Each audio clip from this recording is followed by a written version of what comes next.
Hello everyone, and welcome to our next video in the ESL video series.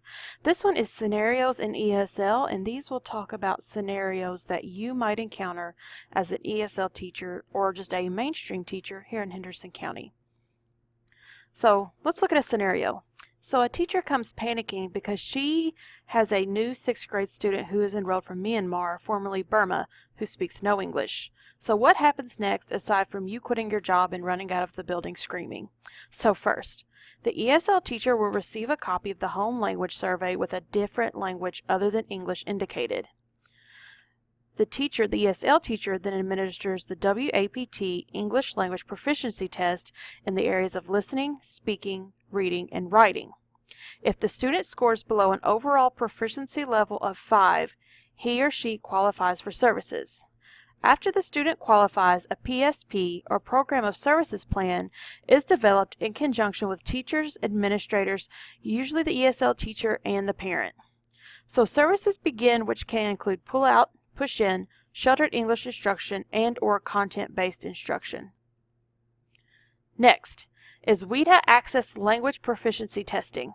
Now, I will not read every word of this because I'll just give you a quick overview, but essentially the WIDA Access is a federal and state regulation that allows us to test our English language learners for proficiency. Testing is administered in speaking, listening, reading, and writing. So there's a possible proficiency from 1 to 6 for the non-English speaker, and 6 is completely fluent. In order to test out of the program and to be put on a 2-year monitor status, the student must score a composite of 5 and a literacy score of 4, and this is for Kentucky.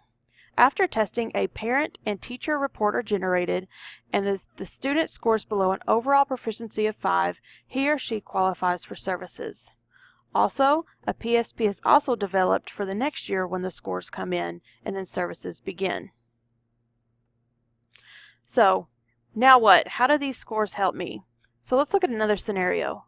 Let's say you have a 7th grade Korean-speaking student who scores a 3.1 composite on her WIDA Access. What does that mean to you as the mainstream teacher?